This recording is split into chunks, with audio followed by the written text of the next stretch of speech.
más personas están descubriendo que las motos eléctricas no solo son una opción eficiente y económica, sino que también una manera práctica y buena de movernos.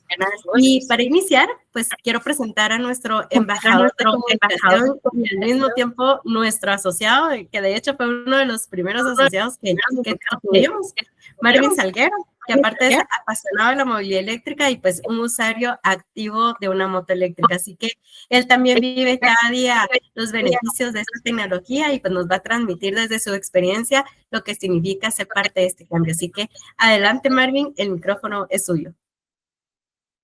Muchas gracias, Telma. Pues encantado de poder compartir una presentación muy particular referente a este tipo de movilidad, ¿verdad? Que como bien dice Telma, está creciendo cada vez más y más. Voy a compartir mi pantalla y tal vez me confirman si se puede ver. Sí se puede ver, todavía no modo presentación, pero sí se puede ver. Ok, ¿ahora sí? Ahora sí, perfecto. Gracias, Marvin. Excelente. Bueno, pues dentro de la movilidad eléctrica, que es lo que nos guía en la asociación, el día de hoy vamos a tratar un segmento dentro de esa movilidad eléctrica que es lo que tiene que ver con movilidad en dos ruedas. Pero antes, pongámonos en contexto siempre respecto a lo que Amewa es y lo que está haciendo, ¿verdad? La Asociación de Movilidad Eléctrica de Guatemala tiene un propósito muy ambicioso y es promover la transición organizada hacia la movilidad eléctrica en Guatemala. Es decir, que tengamos los elementos necesarios para que esta transición se haga de manera que podamos incluso aprovechar las ventajas, ¿verdad? Para que podamos tener un país más sostenible y que podamos de alguna forma también tener independencia energética. Eso ya lo vamos a ver más adelante del por qué digo esto, ¿verdad? Además, Amewa es parte de una asociación internacional que es ALAMOS, Asociación Latinoamericana de Movilidad Sostenible, y que tiene pues presencia ya en 14 países. Todas las asociaciones adheridas a esta asociación, pues tienen más o menos el mismo propósito, ¿verdad? Y creo que la comunicación que se tiene nos ayuda bastante para ir creando esa sinergia que se necesita en estos cambios que se están dando, ¿verdad? Ahora, Amewa en sí ha decidido impulsar fuertemente a través de 4 ejes, ¿verdad? Uno de ellos es el tema del apoyo a las instituciones y en eso pues tenemos muchísima comunicación con tanto instituciones públicas como privadas que están de una u otra forma relacionadas a que esto se dé, ¿verdad? Esto pues nos ha permitido cada vez ir llegando a más segmentos de la población y que pues de una u otra manera vamos permeando con el conocimiento, ¿verdad? Obviamente el desarrollo comercial es importantísimo, crear esa oferta variada y constante que permita satisfacer la demanda creciente, ¿no?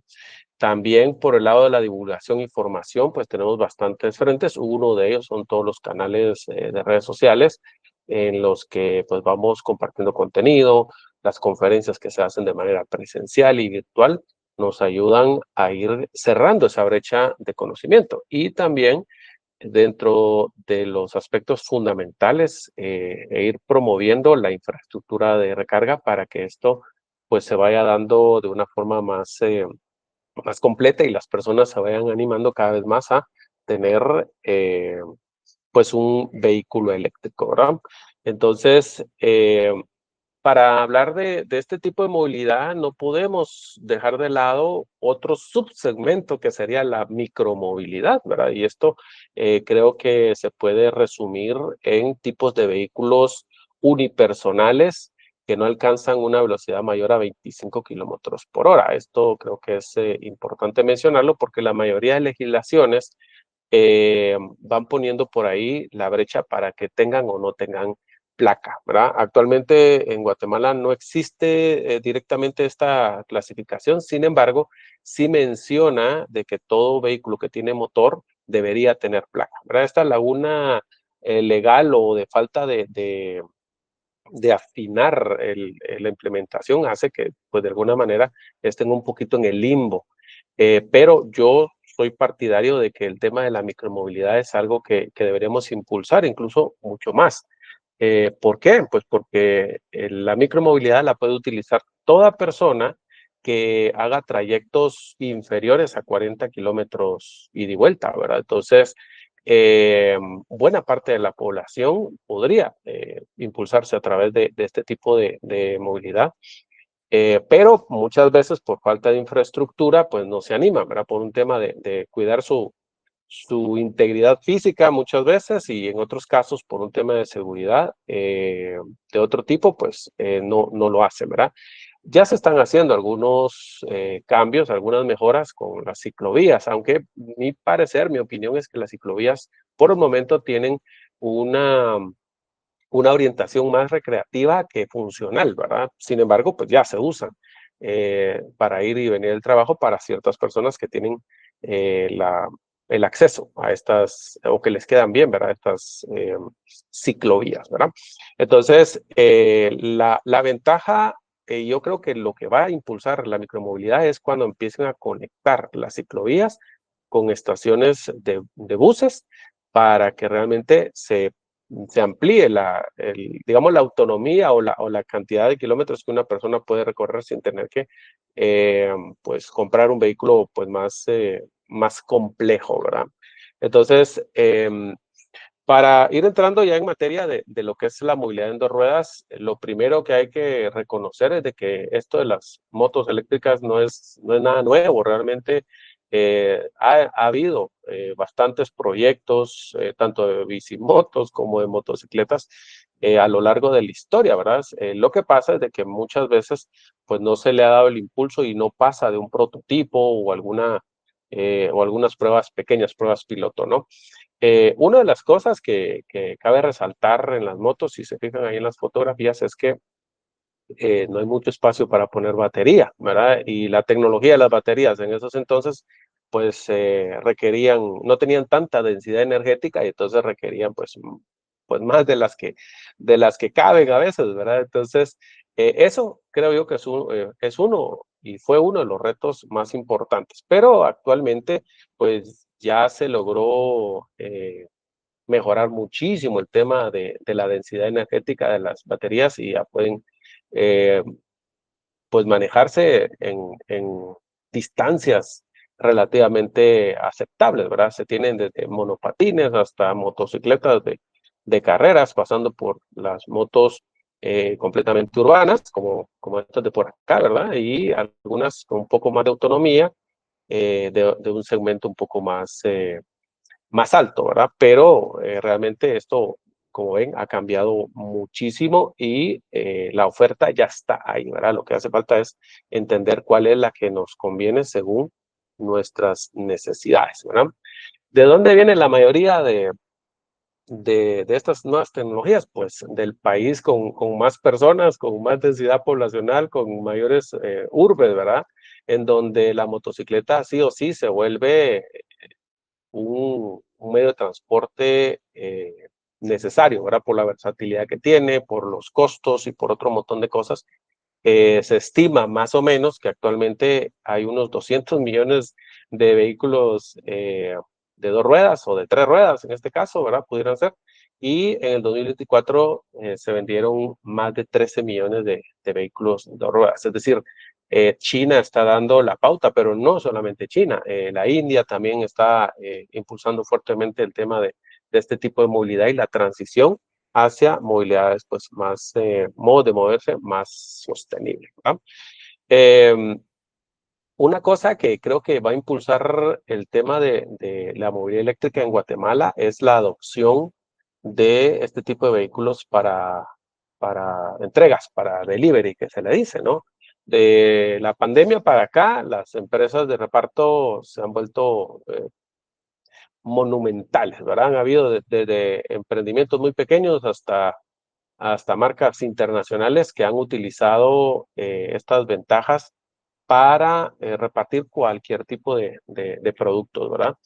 En el caso de las motocicletas, uno de los retos es justamente la autonomía. De pronto para alguien que va y viene del trabajo, le basta y le sobra la autonomía normal de una moto, pero ya cuando hablamos de delivery, pues sí va a requerir por lo menos una recarga. Y ahí es donde entran este tipo de proyectos que en otros países ya están más desarrollados, como por ejemplo en China, pero en Guatemala también ya se están empezando a ver la factibilidad de motocicletas con intercambio de batería. Esto haría que virtualmente la autonomía de una moto se vuelva tan grande como la red de recambios de baterías, ¿verdad? Lo que ustedes ven a la izquierda es como un gabinete con varias baterías cargándose, y cuando una persona llega, pues puede acceder mediante una aplicación, obviamente, ¿verdad?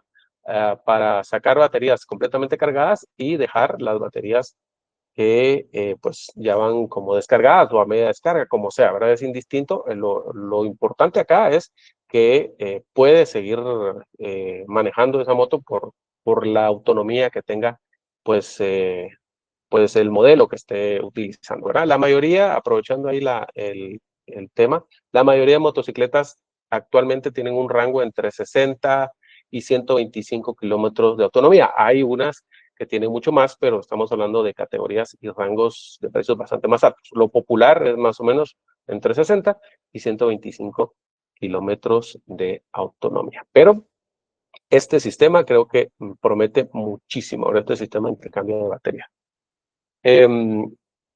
¿Por qué digo esto? Porque Guatemala apenas está empezando el crecimiento de estas motos. Ustedes pueden ver ahí un crecimiento de este año comparativo al año anterior, y aunque sí se está casi duplicando las ventas de un mes al otro, lo cierto es que los números absolutos todavía son pequeñitos, ¿verdad? Si lo comparamos con la cantidad de motos que se venden de combustión, ahí hay una brecha enorme. Yo, en vez de verlo como un algo negativo, lo veo como algo positivo. O sea, tenemos un campo enorme de crecimiento en este tipo de motocicletas. Acá a la izquierda pueden ver algunas de las marcas que más están colocando motos actualmente, o por lo menos estadísticas del mes anterior, pero se ha mantenido bastante parejo el tema de las marcas, ¿verdad? Y esto creo que nos puede dar una pauta de lo que se viene en los próximos meses y en los próximos años, ¿verdad? Otra de las cosas que creo que pueden impulsar todavía más es el conocimiento de las ventajas de los incentivos fiscales que se lograron a través del decreto 40/2022, en donde, entre otras cosas, el tema del impuesto de circulación tiene una disminución gradual, pero aquí hay que hacer una aclaración. El impuesto se empezó a tener el 100% del impuesto exonerado en el año 1, es decir, en el año 2022. Conforme fueron pasando los años, se han ido disminuyendo, y entonces hay que tomar en cuenta eso porque incluso en algunos casos se comete el error de pensar de que este impuesto aplica en el momento que uno compra el vehículo, pero no, aplica a partir del momento en que se creó la ley. Esto no quiere decir que más adelante no puedan haber enmiendas a esta ley y podamos tener incluso más beneficios como otros países, ¿verdad? Incluso China, por ejemplo, tienen cantidades de beneficios, tanto así que he visto precios de motocicletas en 500, en $1000 o menos incluso, ¿verdad? De acuerdo a las necesidades. Pero por el momento lo que tenemos en Guatemala es la exoneración del impuesto del IVA, el del I', o sea, el de la importación propiamente, y el impuesto de circulación con pues, los porcentajes que ahí aparecen, ¿verdad? Entonces hay que aprovecharlos. Todavía estamos con algunos beneficios y creo que podríamos tener muchos más de manera económica si seguimos viendo, seguimos investigando todo lo que tiene que ver con la movilidad eléctrica, y en el caso de las motos, pues con mayor razón, ¿verdad? Ahora, me gustaría que se vaya entendiendo algunas de las cosas que varían cuando uno va a cotizar una moto eléctrica versus una de combustión. En el caso de las eléctricas ya no se habla de centímetros cúbicos, ¿verdad? Estamos acostumbrados a hablar de motos de 125, 150, 250 e ir subiendo la cilindrada, pero en el caso de las motos eléctricas generalmente se les va a presentar la potencia del motor en watts o en vatios. Watts es el término inglés y vatios es el término en español, ¿verdad? Pues básicamente es lo mismo.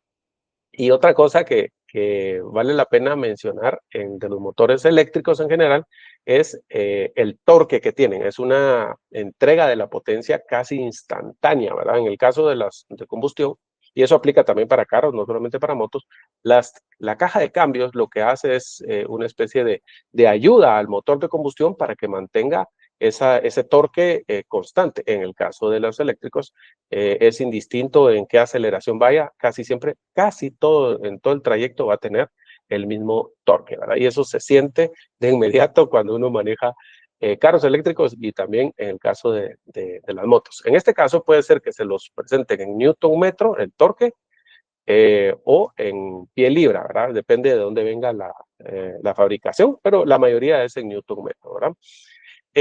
Otra cosa a mencionar de los motores eléctricos es que vienen sellados. Prácticamente no hay que hacerles ningún tipo de mantenimiento a la gran mayoría, más allá de revisar los rodamientos, ¿verdad? Externos, porque a lo interno solamente si hay alguna falla directamente pues habría que entrarle. De lo contrario, no hay que hacerle mantenimientos preventivos de ningún tipo.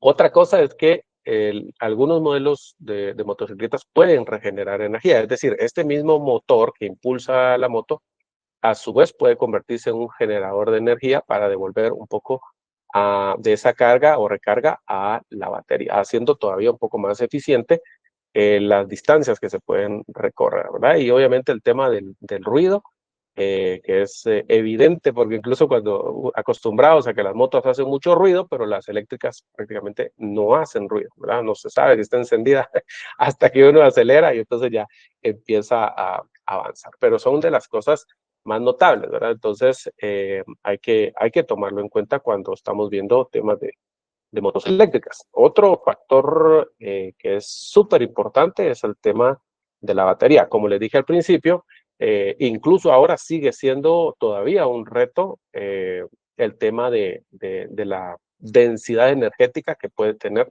o la capacidad que puede tener una batería. Y normalmente es otra de las cosas que tenemos que preguntar a la hora de cotizar una moto, ¿verdad?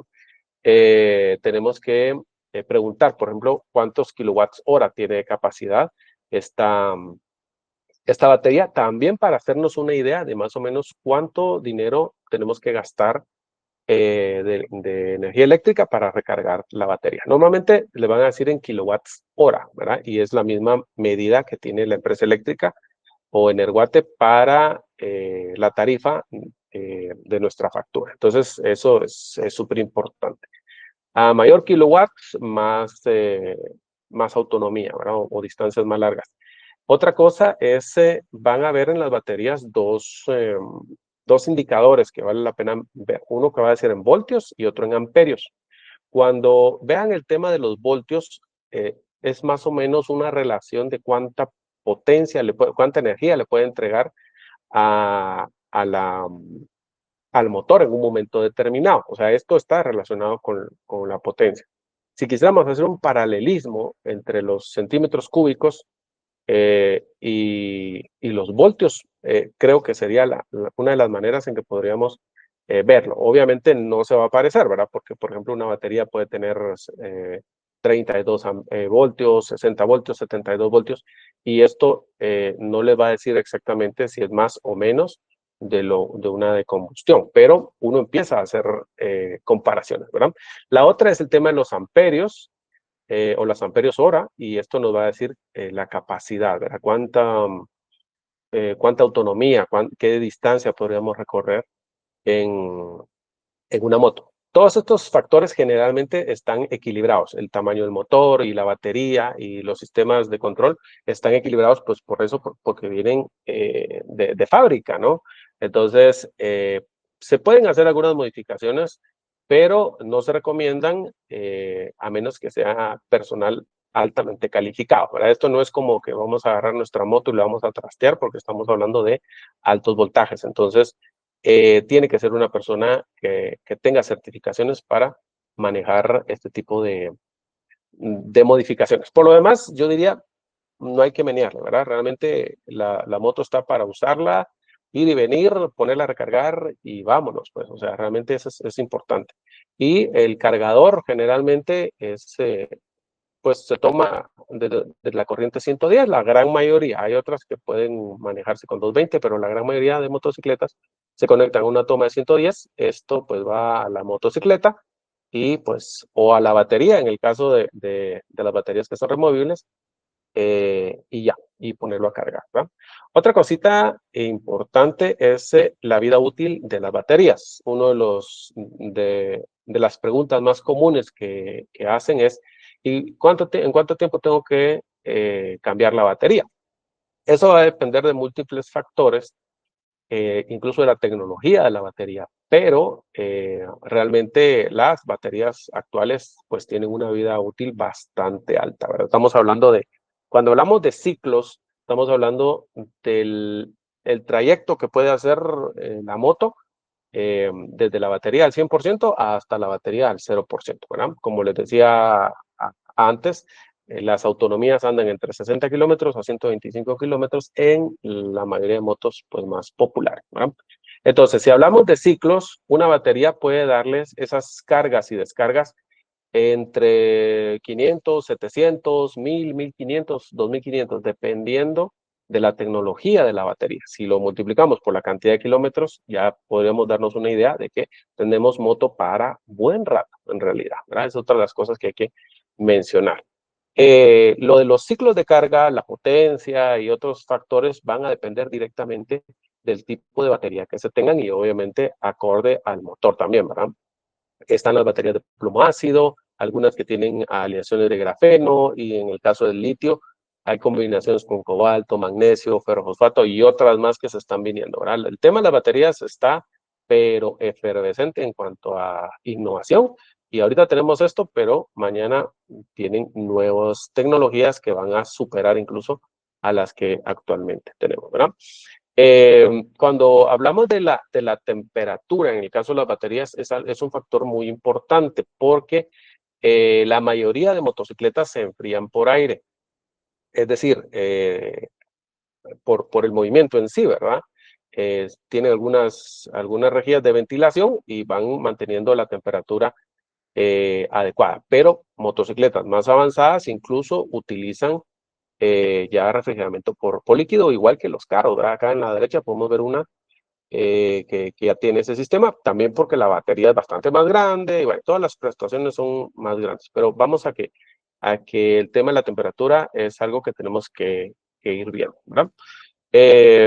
Los tiempos de carga pues va a depender de múltiples factores, del tamaño de la batería, también del tipo de cargador que nos ofrezcan, ¿verdad? Pero generalmente la idea es que tengamos pues toda la noche para ponerla a cargar, no tenemos que andarnos preocupando tanto por la cantidad de horas que se carga porque una vez termina de cargarse, pues el aparatito que tenemos acá a la derecha, pues se va a apagar simplemente, ¿verdad? Lo que tenemos que saber es de que todas las mañanas vamos a tener el 100% de nuestra carga, como que hubiéramos llenado el tanque todos los días, ¿verdad? Y entonces no debería ser tanto el problema de los tiempos de carga si somos ordenados con el tema de ponerlo a carga en un uso convencional, ¿verdad? Ahora, cuando hablamos de los demás factores, son muy parecidos a una moto convencional, ¿verdad? Solamente que, por ejemplo, los modos de manejo, ya no tenemos velocidades como tal, sino que limitadores de velocidad, ¿verdad? Normalmente este tipo de modos de manejo pueden cambiar algunas características de cómo se siente la respuesta de la moto y principalmente la velocidad tope, que se limita en función de mejorar la cantidad o la distancia que podemos recorrer, ¿verdad? En algunos casos incluso tienen botón de retroceso, cosa que en la de combustión es extremadamente raro que existan así. Y las demás cosas, pues al final de cuentas, son muy similares. Sin embargo, la mayoría de motocicletas actuales tienen un tablero mucho más completo que las de combustión y entregan mucha más información, por ejemplo, cómo está la batería, la temperatura de la batería en algunos casos, el voltaje, cosas como esas que pues hacen que la experiencia de manejo sea todavía más agradable porque uno está en control de lo que está ocurriendo con la motocicleta, ¿verdad? Más allá de la velocidad y otros factores, ¿verdad? Es tecnología que aprovecha todo lo que se ha venido, digamos, de los carros y lo están trasladando a este tipo de vehículos, ¿verdad? Ahora, algunas personas me podrían preguntar, bueno, sí, todo muy bonito, pero hablemos de números, ¿verdad? Realmente, eh, ¿qué podemos hacer para tomar una decisión monetaria, ¿verdad? Entonces, lo que tenemos que hacer es una comparativa, ¿no? Si estamos hablando de motocicletas de combustión, vamos a tener que poner todos los aspectos equilibrados, ¿verdad?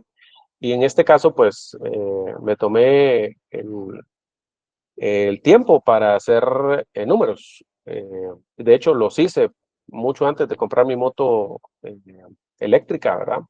Y más o menos, por lo menos en lo que son costos promedio, se puede tomar esto muy en cuenta, ¿verdad? Eh, Pensemos en un recorrido de un año más o menos, ¿verdad? A unos 40 kilómetros por día. Podríamos hacer la comparación de una motocicleta, que les digo, 125 centímetros cúbicos, 150, las que usa la mayoría de gente para transportarse. La autonomía que tiene por galón estas motocicletas anda alrededor de 125 kilómetros por galón. Y si más o menos el precio del combustible anda en 30 quetzales, a veces baja, a veces sube, sube más rápido de lo que baja. Entonces tenemos que habrá gastado en 15,000 kilómetros unos 120 galones, que se traducen a 3,600 quetzales, ¿verdad? Si lo compramos con carro, probablemente la gente dice que barato, pero veamos cómo se comporta una moto eléctrica.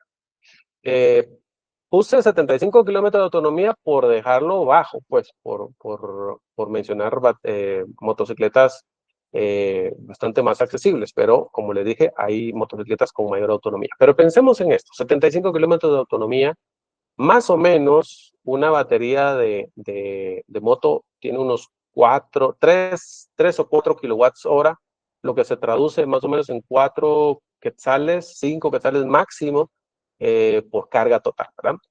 Para recorrer esa misma distancia se necesitarían 200 recargas, pero como ya ven, el precio es bastante inferior, lo cual hace que pues en la misma distancia de 15,000 kilómetros habremos gastado 850 quetzales de electricidad, ¿verdad? Este quizás es el aspecto más importante, pero no es lo único que tenemos que tomar en cuenta, ¿verdad? El tema de los mantenimientos, los famosos mantenimientos preventivos que ya nos tienen muy acostumbrados todas las concesionarias, tanto en carros como en motos, y vemos que en una moto generalmente se le hace cada 3,000 kilómetros. Entonces vamos a tener 5 mantenimientos preventivos que pudieran oscilar más o menos en 1,400 quetzales gastados en ese tipo de mantenimientos. Mientras que en el caso de las motos eléctricas es bastante más prolongado, a veces por un tema de garantías y todo, lo hacen a uno ir a periodos más cortos, pero en términos generales una motocicleta eléctrica pues no hay mucho que revisarle, lo cual hace que incluso los mantenimientos también sean más baratos. No solamente más espaciados, sino que también más baratos. Otras cosas, por ejemplo, frenos, llantas, otras cosas que necesitan cambiar, pues ahí es muy similar. Sin embargo, en el caso de los frenos, eh, las motos eléctricas muchos tienen frenada regenerativa, lo cual hace que se frene con motor, por decirlo de una manera, ¿verdad? A la vez que está reponiendo energía, está haciendo que el desgaste de las pastillas sea menor, ¿verdad? Es muy probable que las pastillas de freno duren el doble de lo que duran en una moto convencional, pero de todas maneras lo estoy poniendo parejo en este caso, ¿verdad? Otras cosas que se gastan en una moto combustión, por ejemplo, el kit de arrastre, la cadena y todas esas cosas, que en el caso de la mayoría de motos eléctricas tienen el motor directamente en el eje, ¿verdad? Entonces ese tipo de cosas pues no son parte de. o por lo menos en la mayoría, ¿verdad? Y otras cosas como filtros, lubricantes, empaques, retenedores, porque se van desgastando.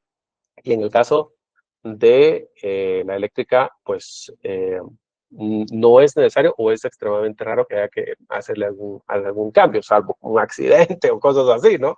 Pero ahí estamos hablando de otro escenario. Aquí estamos hablando de un uso convencional, ¿verdad? Sin contratiempos mayores. Entonces, tenemos que al final del periodo se habrán gastado pues una cantidad mucho menor. Y si lo vemos, un costo operativo por kilómetro, estamos hablando de que una motocicleta eléctrica consume un tercio más o menos de lo que lo hace una de combustión. Y al final de ese periodo, que podría ser un año, dependiendo del uso que se le dé, ¿verdad?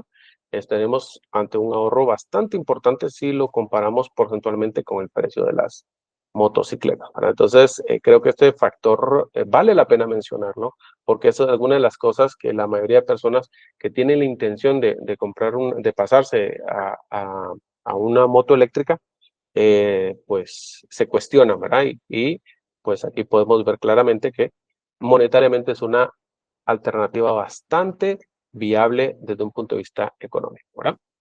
La ventaja de que Guatemala ya tiene una oferta bastante nutrida de tipos de motos, ¿verdad? Las motos que les presenté al principio son motos que están disponibles acá en Guatemala y, y las marcas que las promocionan pues están aquí a la vista, ¿verdad?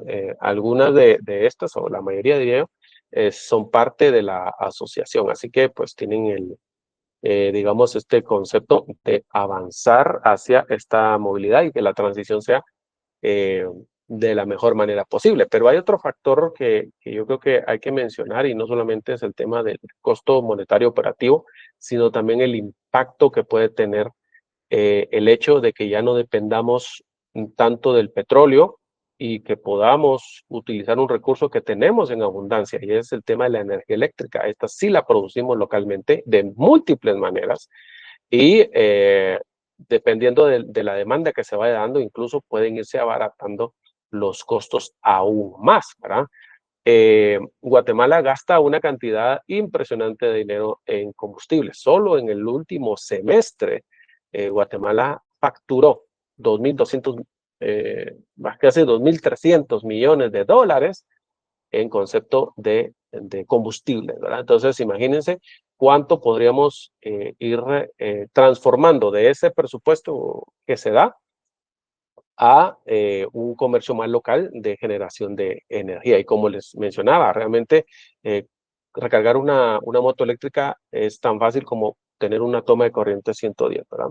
Entonces, creo que es importante mencionar. Entonces, para ir concluyendo, el tema de, de la movilidad eléctrica en dos ruedas es extremadamente versátil y extremadamente eficiente. Esa es mi opinión fundamentada no solamente en la cantidad de años que tengo de manejar motos, más de 20 años de manejar motos, sino que el tiempo que ya tengo manejando motocicleta eléctrica, puedo decir con toda certeza y solvencia de que es así, ¿verdad? Ciertamente hay muchas cosas que todavía tenemos que superar y muchas de ellas tienen que ver con la brecha del conocimiento o el temor a lo nuevo, a lo desconocido, ¿verdad?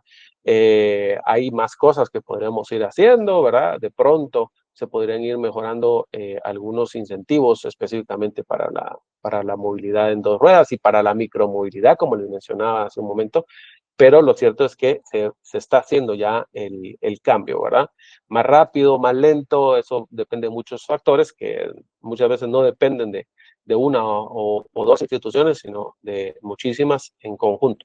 Pero Guatemala realmente tiene el potencial de tener independencia energética, de tener esta versatilidad de las motocicletas y de toda la movilidad eléctrica en general, y que lo deberíamos aprovechar para que este cambio de paradigma pues deje de ser algo raro, algo desconocido, para convertirse en la nueva normalidad de la movilidad en Guatemala. Entonces, pues les agradezco bastante ahí el tiempo, eh, la, la manera en que podemos ir cambiando, pues todo eso es, pues resolviendo esas brechas de conocimiento, y es justamente para lo que estamos acá, ¿verdad? Por eso es de que tenemos este espacio. ¿Ok? Entonces, no sé si tenemos dudas, consultas, alguna cuestión ahí que quisieran que abordáramos con todo gusto. Buenísimo, muchas gracias Marvin por tan excelente manera de explicarnos cómo está la movilidad eléctrica en las motos eléctricas. Yo tengo varias preguntas que me han ingresado en el chat privado y una en Facebook. Vamos a ir en orden de aparición. Y la primera dice, ¿no hay algún peligro por dejar cargando la batería toda una noche? Yo creo que lo primero que tendríamos que verificar es las especificaciones que nos da la marca, ¿verdad? En términos generales, incluso los mismos celulares tienen una especie de bypass, ¿verdad? Cuando la batería llegó al 100, el cargador que le decimos, no es del cargador realmente, pero la toma que tenemos de corriente se desconecta. Tiene un pequeño consumo residual, pero en términos generales no debería dar problemas, salvo que la empresa que fabricó las motos diga que no se puede hacer, cosa que sería muy raro, es completamente seguro hacerlo, ¿verdad? Ahora sí, una cuestión importante es cómo tienen la toma de corriente, ¿verdad? Por ejemplo, y eso en épocas navideñas acostumbran utilizar una regleta y meterle cualquier cantidad de tomas. Entonces, si no utilizan una toma exclusiva, vamos, una toma 110, pudiera ser que se recaliente ¿cómo se llama? El cable, ¿verdad? Eso hay que monitorarlo, pero eso se resuelve teniendo una toma exclusiva para cargar esta moto, ¿verdad? Buenísimo, muchas gracias Marvin. Tengo tres más. La siguiente sería, ¿se pueden lavar las motos eléctricas normalmente, como una moto normal? ¿O una moto Pero como de combustión? ¿Me no escuchó? escuché la pregunta. Ok. Ajá. ¿Se pueden lavar las motos normalmente? O sea, digamos una moto de combustión se lava así normal. Y la pregunta es si con las motos eléctricas se puede lavar igual una moto, ¿verdad? En carwash. Ok, sí hay que tener algunas consideraciones para lavar una moto eléctrica. La primera recomendación es desconectar la corriente, es decir, la mayoría de motos, por no decir todas, tienen un bypass, un flipón, como decimos en buen chapín, ¿verdad? Que desconecta la corriente de todo el sistema. Si quisiéramos ser un poco más extremistas y podemos quitar las baterías, desmontarlas, en el caso que sea una motocicleta que se puedan desmontar, pues buenísimo. Entonces la moto pues ya queda completamente segura para poder ser lavada normalmente. Quizás una recomendación, siendo un poco más detallista, por ejemplo, es si se va a lavar a mano con un balde, pues no hay ningún problema, pero si se va a lavar con hidrolavadora, de pronto no ponerle demasiada presión o poner la hidrolavadora demasiado cerca de donde está el motor o eh, las partes eléctricas, ¿verdad? Incluso el tablero, a veces los tableros están pensados para el intemperie y que les caiga lluvia, pero no para tener una presión como lo da una hidrolavadora. Entonces, ahí pudieran haber algunos inconvenientes de que se les descomponga, pero en términos generales se puede hacer eso si se toman esa precaución de desconectar la batería o incluso desmontar las baterías, pues por lo demás es igual que cualquier otra motocicleta. Buenísimo, gracias Marvin. La siguiente pregunta que nos hacen es, ¿qué cuidados hay que tener para cambiar la llanta de atrás? Ok, ahí también tiene un poquito que ver con la pregunta anterior. Normalmente en el eje trasero es donde está el motor y lo que van a ver pegado al eje es el cable de alta tensión, es lo que le va a dar la energía al motor para que dé vueltas. Entonces, lo mismo, desconectar la corriente a través del bypass que todas las motocicletas tienen Y pues los cuidados necesarios, ¿verdad? Porque pues ahí está el motor, una de las partes más críticas, ¿verdad?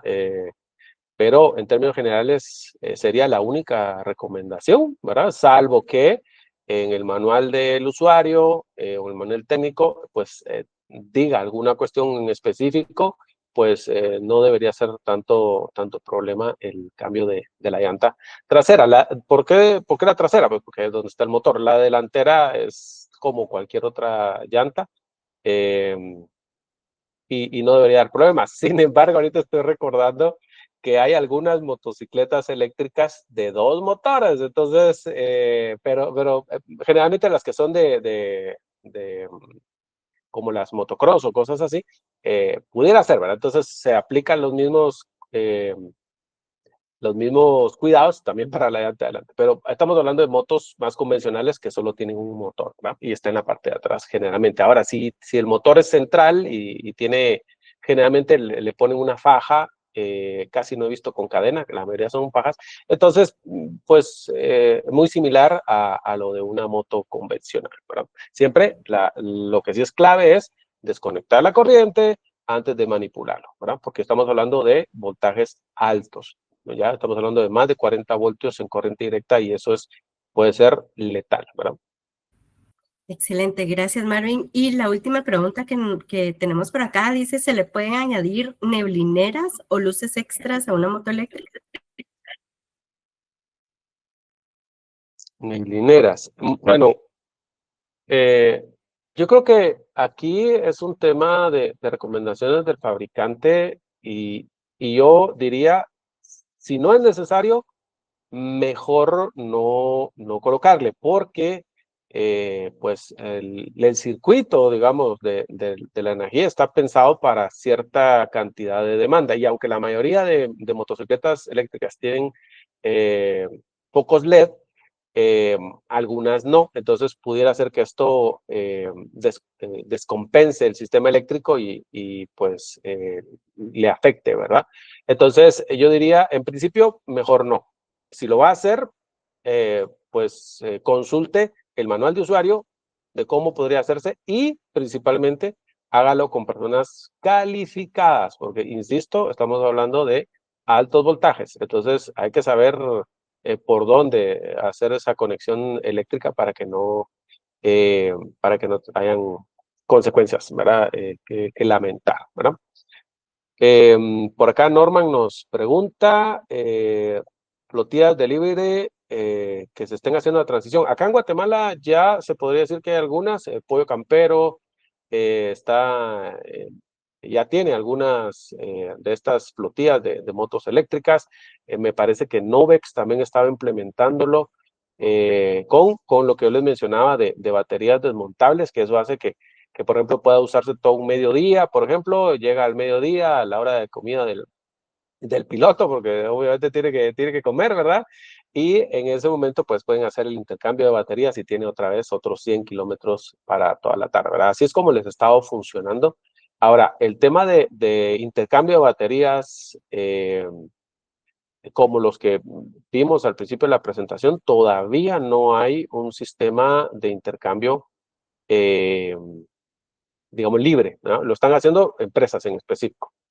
Para el usuario final todavía no hay, pero esperamos que pronto ya se vuelva esto más normal, más común, ¿verdad? Así es, yo me voy a lanzar un corte comercial acá para notificarles que pues en noviembre vamos a realizar nuestros Summit de Flotas, en donde uno de los temas va específicamente motos eléctricas en temas de delivery por parte. Así que importantísimo que nos sigan en nuestras redes, que estén atentos de la información.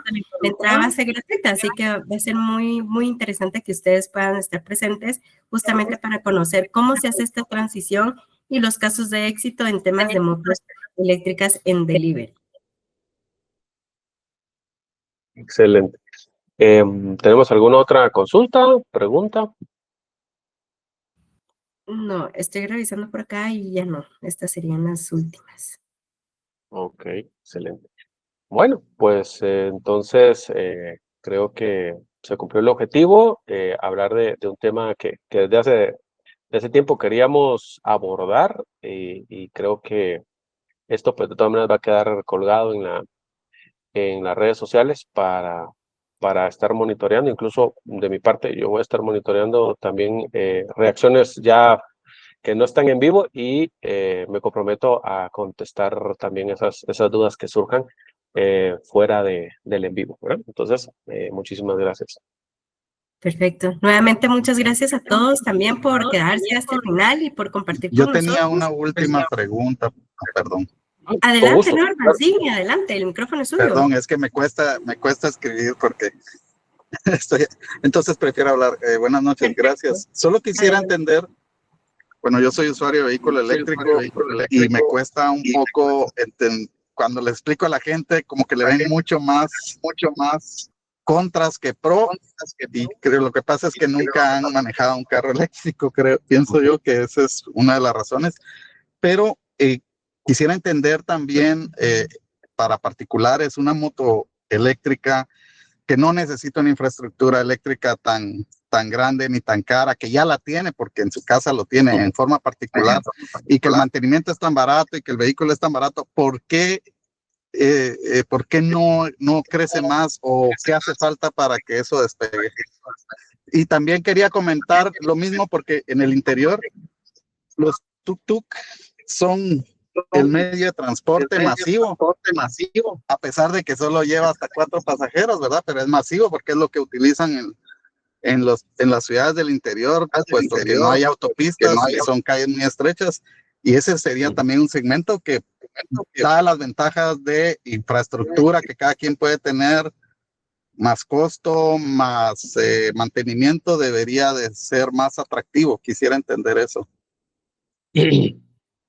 Sí, la verdad que hay múltiples factores y yo creo que uno de ellos es lo que mencionabas al principio, es que no se han tomado el tiempo de probar un vehículo eléctrico, una moto eléctrica y darse cuenta de que literalmente se andan, o sea, uno puede andar distancias con centavitos, pues, o sea, el costo es impresionantemente bajo, pero creo que la brecha es de conocimiento y a veces, hay que mencionarlo también, que las personas no escogen la moto adecuada. Por ejemplo, a veces quieren comprar la moto con el motor más chiquitito o incluso un scooter, un monopatín para hacer trayectos muy largos. Entonces, ya cuando lo prueban, no les aplica, pero no es porque en sí el aparato sea malo, sino que no escogieron el adecuado para sus trayectos, incluso para temas de qué tan empinado la subida, las bajadas, todo eso, es importante mencionarlo, ¿verdad? Y creo que por ahí creo que se van dando los aspectos de que no esté creciendo más rápido. No quiere decir que no esté creciendo, sino que pudiera estar creciendo más rápido. Y la otra es el desconocimiento. Otra vez, hay una brecha de conocimiento que tenemos que ir manejando. Yo creo que también la labor que hacemos los que ya somos usuarios de vehículos, de ir contando lo que nos ha pasado, ¿verdad? No lo que dice un libro, sino que lo que estamos viviendo de las ventajas de la movilidad eléctrica. Por ahí Saúl también nos está levantando la mano. Buenas noches, muchas gracias. Sí, bueno, también pensar que ahora la gasolinera la tenemos en la casa ya con los vehículos eléctricos, ¿verdad? Esto sería un buen punto a promover. O sea, gracias.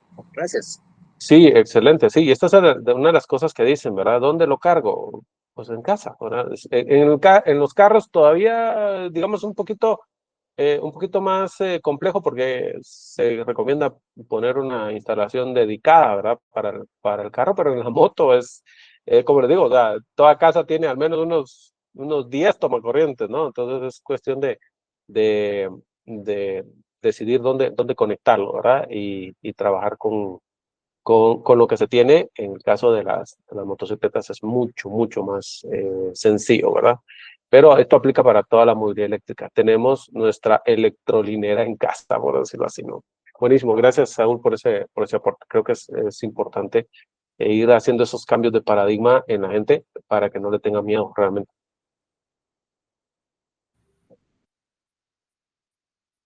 Totalmente. Muchas gracias por su soporte. Definitivamente nuestra promoción o la razón de ser de la movilidad eléctrica es seguir desmintiendo las dudas, los mitos, el desconocimiento que se da. Y como mencionaba Marvin, nosotros que somos usuarios ya de un transporte eléctrico, también nos ayudamos en la promoción, en la experiencia, en casi que prestarlo y decirlo, usarlo un momento, darle una vuelta y probar que es diferente, porque justamente la diferencia la sienten cuando lo prueban, lo que mencionaba Norman, ¿verdad? No, o sea, no es tanto como solo lo miro y ya, sino que al momento de probarlo, ahí cambia totalmente la perspectiva. Así que ya pronto vamos a tener más exhibiciones, más información para que ya le pueda decir a estas personas que participen y se quiten las dudas que tengan. O bien que nos manden sus contactos y con mucho gusto les ayudamos a resolver todas las inquietudes que tienen, ¿verdad? De repente la fecha pudiera repetirla, Telma, para los que puedan ver el video fuera de línea. La fecha Sí. del Summit de Flotillas. Por supuesto, el Summit de Flotas va a ser el viernes 21 de noviembre en la Universidad Galileo. Por favor, estén atentos a nuestras redes sociales. Será de 8 de la mañana a 1 de la tarde. Vamos a tener acá exhibición específicamente para el área comercial, ¿verdad? Que son, digamos, panelitas, subs y motos eléctricas. Y vamos a hablar específicamente tema de flotas. Y pues ya en marzo del próximo año, pues vamos a tener nuestro congreso, vamos a estar adelantando también a darles esta información, pero aquí sí vamos a tener todo el tema de movilidad eléctrica en Guatemala, qué está pasando en Guatemala y cuál es nuestra proyección, y aquí vamos a tener de todo. Porque sigo levantándome la mañana diciendo... Entonces, con esto finalizamos, así que muchísimas gracias nuevamente. Clara, Norman. Cuéntenos. Ay, perdón, pero Ni se preocupen, al contrario. Para esto son estos espacios. Ya. Con respecto a, yo entiendo, pues yo no soy usuario de moto y creo que nunca lo sería, aunque me llama la atención una bicicleta. Pero ese es otro tema. Pero yo entiendo los contras, por así decirlo, de los vehículos eléctricos. De hecho, bueno, no, sin darles detalles, yo tuve que salir a dejar a mi suegra y entonces terminé oyendo el webinar en el carro y mi suegra oyendo, ¿verdad? Y ella me hizo varias preguntas como, sí, pero si vamos a Mazate, que allá vive su hijo, ¿dónde lo va a cargar? Y bueno, todo eso, ¿verdad? Yo entiendo esos mitos de los vehículos eléctricos por el tema de la infraestructura. Yo en mi casa no tengo problema. Yo, de hecho, tengo como 4 meses de tener mi vehículo eléctrico y he cargado fuera de mi casa tal vez 3 o 4 veces, pero sí sigue siendo un asunto el tema de la infraestructura fuera del área donde uno normalmente tiene el acceso. ¿Eso cómo está funcionando a nivel ya? Porque pues la energía en Guatemala no es pública como para que dependa del Estado. ¿Cómo responden las empresas? Porque pienso que la asociación ahí podría tener una oportunidad con lo del tema de la infraestructura de carga, pero no sé si eso es de las empresas eléctricas. En otros países las empresas eléctricas promueven esto, pero aquí no veo eso, por lo menos no lo he percibido. Bueno, claro, sí, hay varios factores. Telma, por favor. Sí, gracias, Norman. De hecho, sí se está haciendo muy buena comunicación con el Ministerio de Energía y Minas para hacer el apoyo de una infraestructura a través de ellos, pero en la mayor parte ha sido el sector público quien ha estado instalando los puntos de carga. Hay que comprender muchísimo también la planificación que estas personas o que nosotros tenemos para salir de Guatemala. Por ejemplo, la pregunta cajonera que siempre nos dicen es cada cuánto, ¿qué pasa si me voy a Petén? ¿Cada cuánto va a Petén? O sea, y entonces tendríamos que tener una planificación como normalmente harían también en un carro de combustión, sabiendo que, bueno, en tal lugar tengo que cargar gasolina. Lo mismo se hace en temas de carga en carro eléctrico. Hay puntos de carga en casi toda Guatemala. De 22 departamentos ya hay en 18 Y Guatemala no es grande, de norte a sur es 300, 400 kilómetros en línea recta, y hay carros que superan una autonomía de 400, 500 kilómetros, ¿verdad? Entonces habría que tener esto. Y también ya hay varias asociaciones turísticas y bancos y también empresas privadas que están considerando ya colocar puntos de carga en su destino. Entonces esto es lo que va a hacer, es unir una ruta más amplia en temas de puntos de carga. Así que hay una proyección muy interesante en este tema, así que no nos vamos a quedar con los 140 puntos de carga públicos que hay, sino que seguramente vamos a tener un poquito más para que tengamos esta reducción del estrés, de la ansiedad del usuario al no poder llegar a su destino ahora. Sí, y yo agregaría el tema de que es una oportunidad enorme para los centros comerciales y los hoteles en específico de ir pensando en colocar un punto de carga, ¿verdad? Por lo menos de los que se les llama lentos, ¿verdad? Pero que de todas maneras pueden cargar un carro perfectamente en menos de una noche, mucho menos, 3, 4, 5 horas de pronto.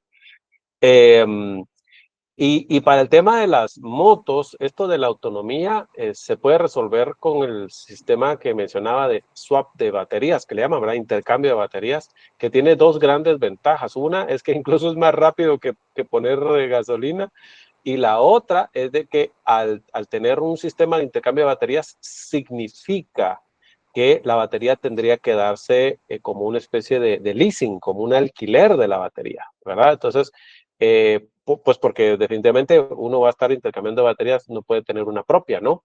El sistema o la red de recambio de baterías va a tener su stock, ¿verdad? Y las personas solo van a hacer uso de la energía propiamente que se recarga. Y otra ventaja de ese sistema en el caso de las motos es de que el costo de la moto en sí se tendría que abaratar muchísimo, ¿verdad? Porque ya la batería no es parte del precio.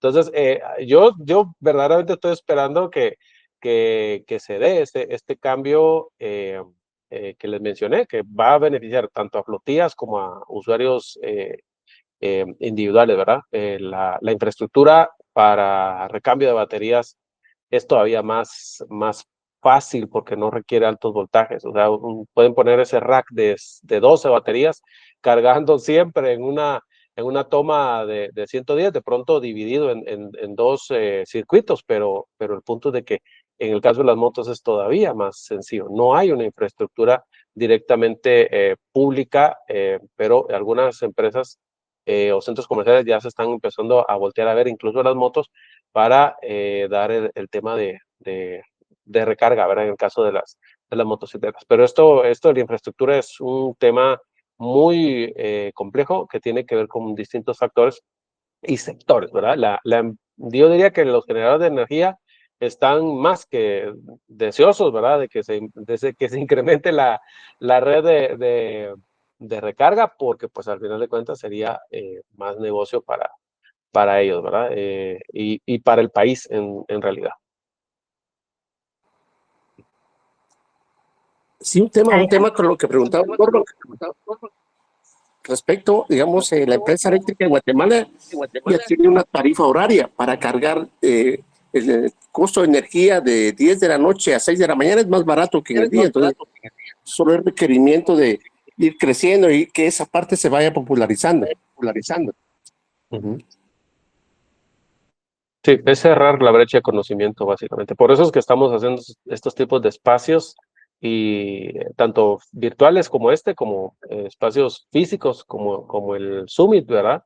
Que permite que la gente vaya acercándose a la tecnología y que vaya dándose cuenta de todas las ventajas que tiene. Hay algunos retos todavía por salvar, pero la mayoría son ventajas. ¿Algún otro comentario o pregunta que quisieran resolver? Ok. Si no, pues hoy sí finalizaríamos el webinar. Nuevamente, muchísimas gracias por sus valiosos aportes, de verdad muy interesantes. Y esto nos ayuda también a nosotros a ver más allá de lo que ustedes como usuarios, como personas que están muy interesadas o metidas en movilidad eléctrica, pues podamos resolver y llegar a mucho más personas con esta información. Así que listo. Bueno,